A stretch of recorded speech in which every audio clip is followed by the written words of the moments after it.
Welcome to the Heartland Cycling Network.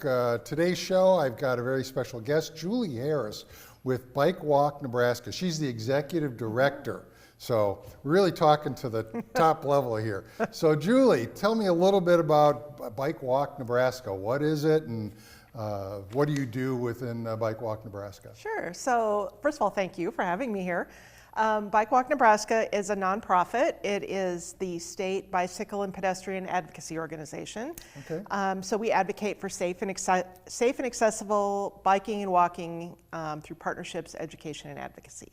Okay. We've been around since 2013 Okay. when Well, it started. 10 years. Yeah, so we're on our 10-year anniversary. It started just as an all-volunteer board and took 18 months or so to percolate into an actual nonprofit, and I've been in this the executive director role since 2015. Okay, very good, very good. I know we've met in the past with my role as president of the Bellevue Bicycle Club. I had you come in as a guest, and that was very good and educational, so we really appreciate that. So in terms of what's going on with Bike Walk Nebraska, overall, what is your big mission on that? Well, we dabble in many things. We have a very big state, and so we've got a wide area to cover. But we right now are looking at, from the advocacy perspective, there's a bill in the Unicam right now that's this close to the finish line as we sit here today. We're hoping. What's that going to do? It's very exciting. It redefines the statutory definition of an e-bike. That's what I've been waiting for. I know, because we're kind of behind the times on that. Right now, we just have an one-size-fits-all definition, and as you and many know, I'm sure that there are 3 classifications of e-bikes, and we want our statutes to reflect that. That's sort of the best practice that's making its way through other states. Yeah. And it helps us to have more nuanced policy conversations about access and all of those things. Right, right. And get in harmony, I think, with the national standard, if I'm not mistaken. That's exactly right, So, yeah. yeah. So we've got, that advocacy going. We are working on trail issues with the MOPAC Alliance and the Cowboy Trail Coalition, trying to improve. Our role in it is really trying to improve the towns that those trails go through, working with folks to try to make those towns more bike and pedestrian friendly, so people who come through on their bikes are more likely to come back and stay a while. And yeah, I know last year the legislature passed a funding to complete the MOPAC between the Lead Bridge and Wabash, if I'm not mistaken. That's exactly How right. is that progressing right now? I haven't been down that Yeah, area. well, there's no construction happening yet. At last check, there were still some administrative things happening behind the scenes, and as you can imagine, the gears kind of turn slowly, no pun intended, with some of this. But our role with that was on the advocacy government relations side, really, and now that it's phased into the route selection and some of the construction and some of those other administrative things, we're not as involved. But we're really excited to see that get done, because we've that'll be nice. heard for years that that's a crucial piece of the puzzle. Getting that completed will be a big positive. Yeah. I'm looking forward to that. Yeah. Actually happening. So some of the other things that I know, you mentioned the Cowboy Trail, and I know the Cowboy Trail experienced some flooding probably in 2019, so it's been 4 years. And I don't think it's been repaired yet in all the areas. Is that correct? Yeah, there are some points that still do need repair. And I think there are some points that are perhaps repaired, but definitely need maybe a different solution. That if we can continue to experience flooding, that perhaps continuing to fix it in its current iteration may not be the best option. But I'm not totally familiar with all the details, but I know there are parts that need to get fixed. Yeah, and I know that's something that the state legislature was working on at one time. Senator Hinkleman, who I happen to have known, was somewhat involved in trying to do that. And I know Senator Rita Sanders was also maybe active in that, because they were both cyclists. That's one thing that helped, because they at least understand it. I mean, that's one of the things that I run into in the Heartland area a lot of times is that the governmental leaders that we end up talking with are not cyclists, so they don't understand, you know, what we actually go through. And here in Omaha, this is one of the things that's one of my pet peeves, is that you really can't go east or west. Okay, there's certain stretches that you can, but you know, it's not really, you know, very bike friendly in that regard. So I don't know if you on a higher level can take and actually be involved in that as well, outside of, you know, let's say some of the local organizations. We try to squeak a little bit about that. Yeah, no, I think it's a good point. The east-west connectivity in Omaha has always been a challenge. Certainly getting the South Omaha Trail open was a big help in that direction. But I think what Omaha could really use to enhance the trail system that we have is on-street bike facilities, protected, safe infrastructure that would be on the street to supplement the trails, because trails can't go everywhere, and they're very expensive to build and all of that. So, but you know, if we could get some additional on-street protected facilities going east and west, that would help a lot. Well, and I think some of the things, if there is a plan in place, if they're going to say, we're going to take and have a pathway on Pacific from the West Papio Trail down to X location, whenever there's an opportunity to take and widen the sidewalk to the 8 or 10 feet, let's do that. But let's actually have a plan to actually do that. Because I remember years ago at a mayor's town hall meeting, chatting with the mayor, and then she turned it over to a roads guy about, they said about the east-west connections, and they said, well, we took and spent a lot of money in putting in this overpass on 680 on Pacific Street, and nobody uses the trail. And I asked the question, I says, well, does it connect to anything? And it didn't. And it's like, okay, why would somebody use it if it's not connecting to anything? So, I mean, that would be an ideal example. If you could get that, you know, running through all the way down to the West Papio, that'd be great. And certainly major barriers like the interstate and railroads, and rivers, you know, bridges, you only get one chance in a generation to get some of those things fixed. And so the example of the bridge over 680 on Pacific, I know that was a struggle to get the funding to add that sidewalk, but there are very few places you can cross I-680 on foot or on bike, and so it was crucial that we get that done. And you know, I think the misnomer that nobody ever uses it, it's one of my pet peeves, because I could drive past any residential street at this moment and there would be no cars on it, and I could say, well, I never see a car on XYZ street. Well, I know, well, and that's the thing, are they doing bike counts like they would do a traffic count? Chances are no. They do it in certain areas, I know, but they're not doing it all the time. And that's one of the things, that if you're not out riding a bike and understanding the trail system, you may not even come across some of these issues. Let's talk about another subject that we were close on, which was the bikeway, Harney Street Bikeway. I know it's somewhat of to me, a sore subject. I've not used it, okay? I apologize, I have not gone down there yet. I'd like to do that, but where does that stand for right now?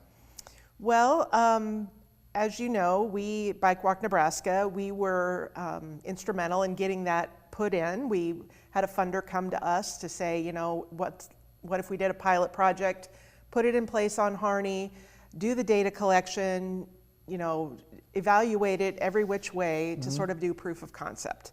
Obviously, you know, everyone would like us to just cut to the chase and let's just build it. But we had an opportunity and we took it. And then a variety of things happened. It was wildly successful. It increased bicycling on that corridor tremendously.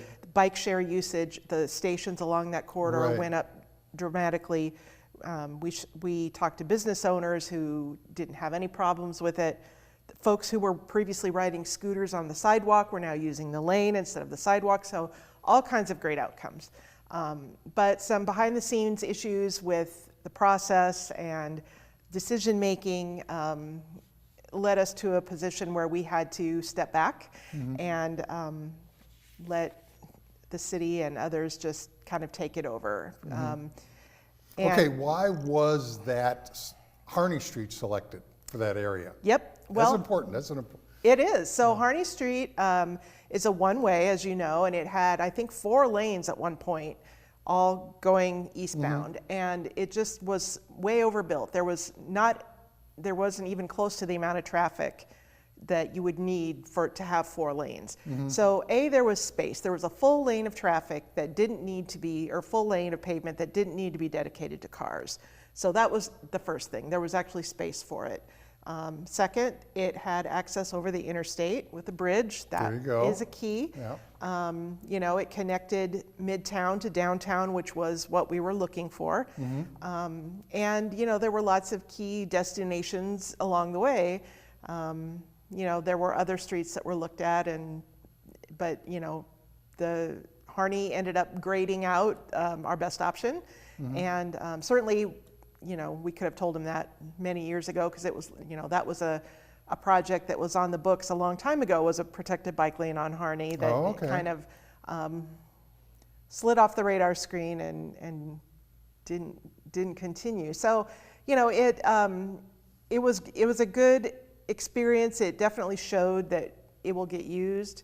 We had all kinds of folks that would never normally get on a bike and go downtown. You know, it was exactly what it performed exactly as we wanted it to. Good, good. Now, what is the future right now of that? Is that still in limbo? You might say limbo or in process. I know there's this talk about a streetcar, and yet that is something that's still being debated as well. Yeah, I don't actually know what the current situation is. I do know that when the streetcar got announced, that was a game changer in the whole thing.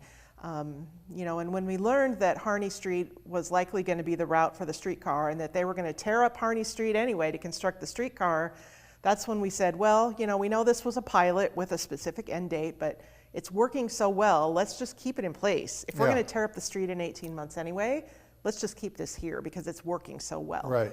And that's when everything kind of started to go sideways. But what we're hoping, and what we would have recommended had we made it to the end and been able to finish our final report, would have been to maintain a protected bike lane on Harney with the streetcar and move the bike lane to the north side of the street, because currently it's on the south side. And, you know, it would be a great multimodal corridor. Yeah. I can talk today. Yeah. But I don't know exactly what's happening with it now. I'm just, we're really hoping that they do keep a protected lane on that corridor. Okay, okay. Let me ask you, I mean, obviously, you know, we're looking at your role within Bike Walk Nebraska in advocacy for recreation as well as transportation. So is there some sort of mix on that you work on? You know, not necessarily in terms of we want 47% recreation, and, you know, we do spend a lot of time, though, trying to explain to people that it isn't just recreation. You know, I think when people think of cycling, that's immediately what comes to mind, is the recreational part of it. And definitely that's fantastic for all kinds of great reasons. You know, it makes us healthier, and it's, as we all know, it's just amazing to be out there and be in nature and enjoy it. And for me, it is a social thing with my friends and my girlfriends. We go and we chat, and we all have rolling therapy. So it's important. It's mental health therapy too. Yes. I mean, I do most of my riding solo, but I do like going out in groups. And I was on a group ride just last night, and I tell you, I just said, I'm just enjoying this so much. I mean, it was just great. Yeah, I have never laughed as hard as I ever have, you know, being with my girlfriends on bikes, and just the best memories. Yeah, yeah. Well, like I said, it's good therapy. So what other, let's say, accomplishments has the organization done over the last several years? Well, you know, we just started last week, and we're really excited about this, a new program.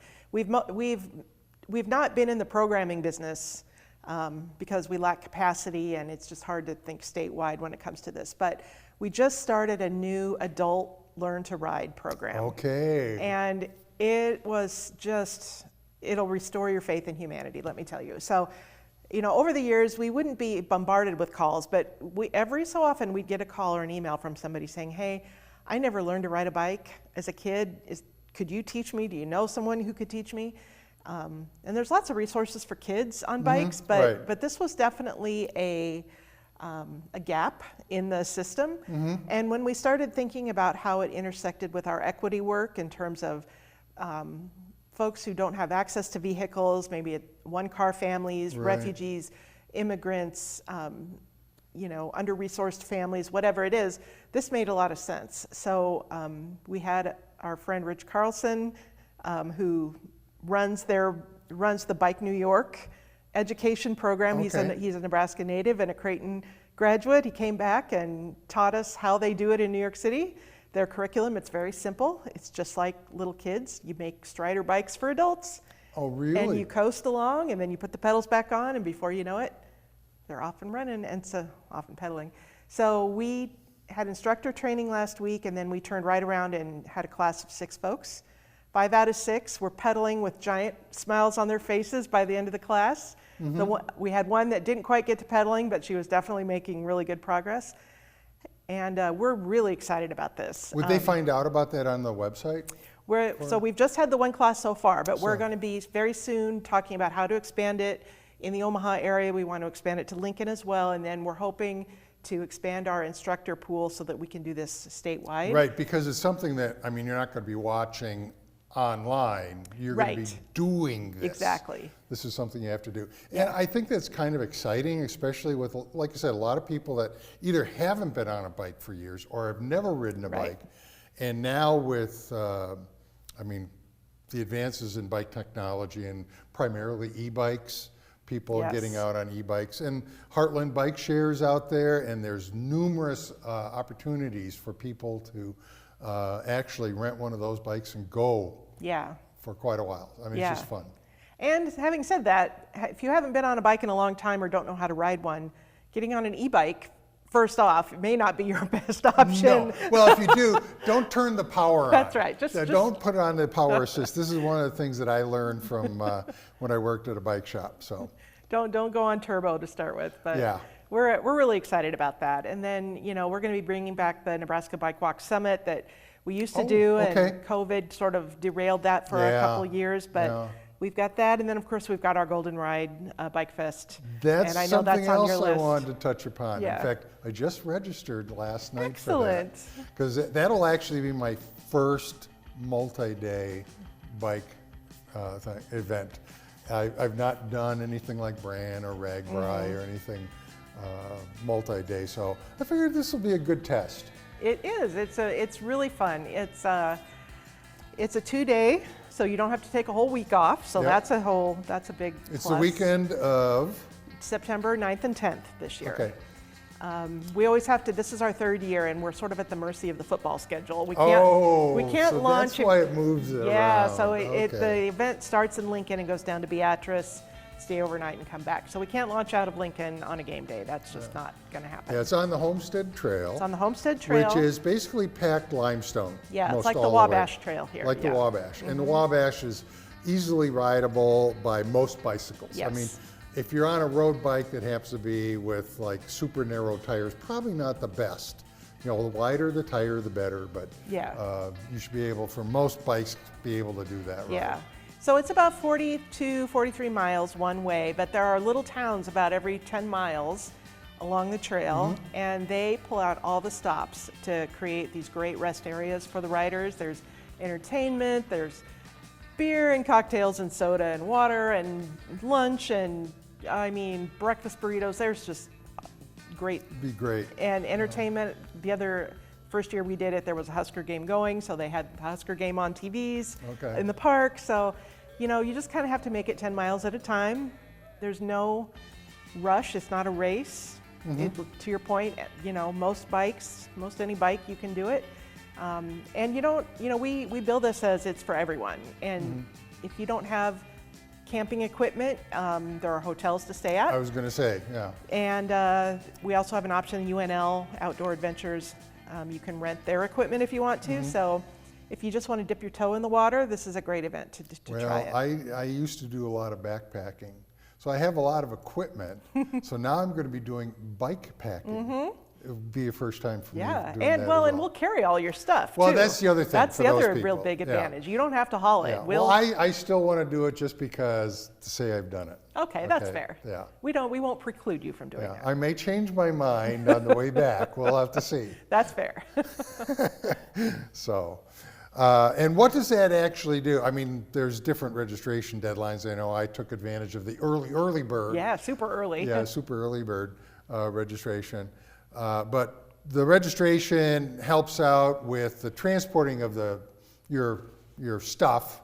But what else? I mean, some of the entertainment and the food and that's included, but not all of it. Right. So we provide drink tickets and food for the check-in party on Friday night. You'll get meal tickets for in Beatrice to use at the food trucks or whatever. We definitely have it's fully supported. So like I said, we'll haul your gear. If you break down somewhere, we've got mechanics who are ready to help you. So it's a fully supported ride, and so there are operational expenses for that. But this really is our Bike Walk Nebraska fundraiser. I was going to say. So it that's helps the you other guys thing. out, It's a new event, so it takes a couple of years before you can get to the point where you can really reap the benefits of the fundraising. Yeah. But we're right where we should be on that, and Good. so we're that will help boost our bicycle tourism work that we do across the state and with trails. Yeah, you just don't work in Lincoln and Omaha. You work all over. Right. And I've seen some projects on your Facebook page in western Nebraska. Could you elaborate on any of those? I would love to do that because I'm a Scottsbluff native. Okay. So I'm painfully aware of the feelings of Omaha and Lincoln get everything and we get ignored out in the Panhandle.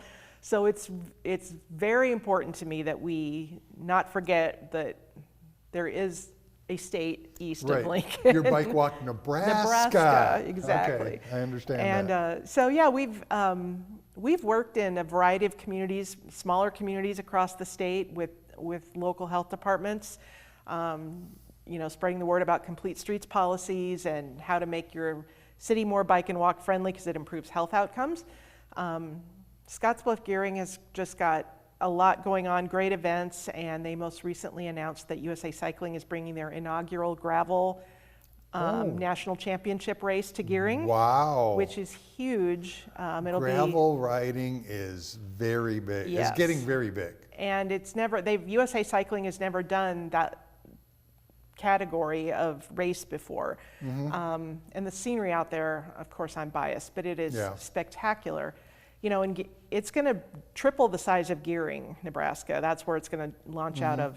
When is that going to be? It's in September. Oh, this year? Yeah, in fact, I believe it's the same weekend as our Golden Ride. So we're going to try to figure out how we can be in all places at the same time. Yeah, But that's kind of a... if you think about western Nebraska and the proximity to the Front Range in Colorado, there's so much potential for bicycle tourism and getting folks to come north, enjoy the gravel, the scenery.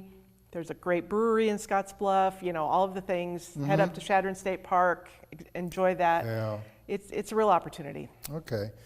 Are there any roadblocks that you can see within, your area for improving pedestrian and cycling pathways? Yes. Yes. Do you want to elaborate on any of them? Okay. There are. You have to probably be politically correct. Yes, I do, and I do try to be most of the time. I would say yes, we do have many barriers. We're a very car-centric society. Our communities now are built to accommodate as many cars as possible, get them from point A to point B as quickly and as possible with as few stops as possible, and that all together results in unsafe conditions for people that are not in cars. And we not only have policy issues, we've got at the state level with the Nebraska Department of Transportation, there are certain funding and policy decisions that get made and projects that get selected, and thinking about biking and walking has not always been top of mind. So we're there to kind of be the gnat that kind of keeps people reminding folks that it's important. Well, and it was just interesting too, because it just reminded me, because in driving up here to the studio today, I'm coming down L Street, and of course there's a lot of lanes on L Street, and I'm stopped at one of the major intersections, and I see this gal walking across, and she barely made it from one point to the other before all the lights changed. Well, the other thing that I noticed is that she was walking way out from what would be the crosswalk, because cars were stopped in the crosswalk. Right. That is one of my biggest pet peeves. Of course, there's no stop lines, okay? And I understand they can't paint stop lines everywhere, but it seems like drivers and motorists don't know that here's a crosswalk, you're supposed to stop behind it. Yeah,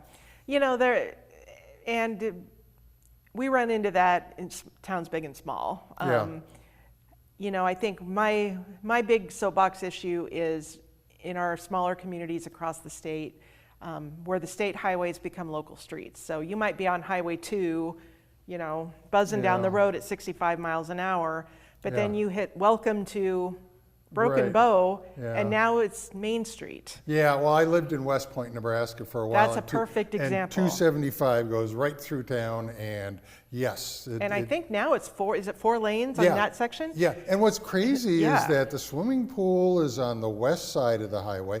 We lived on the east side of the highway. It was always fun for my kids to get across there. That's exactly the kind of example I give when I give presentations. Atkinson is the town I usually talk about. It's along Highway 20. The town was all built in a nice little grid pattern of all the streets, and the highway was like on the north side of the town, and then everything that hopped on the other side of the highway, the swimming pool, the community center, the library, the new high school, the baseball diamonds, are all on the other side of the highway. Right. To your exact point, all the places that people want to go are right there, and so it makes people want to just drive a half of a mile. One last question real quick, and is there anything that people can do to help you out? How can they reach out and get in contact with Bike Walk Nebraska?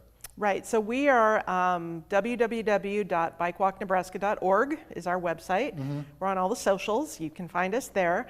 If you want to become a member, that helps us tremendously. You can either do a one-time annual membership, or you can do a $5 a month kind of thing out of your PayPal account.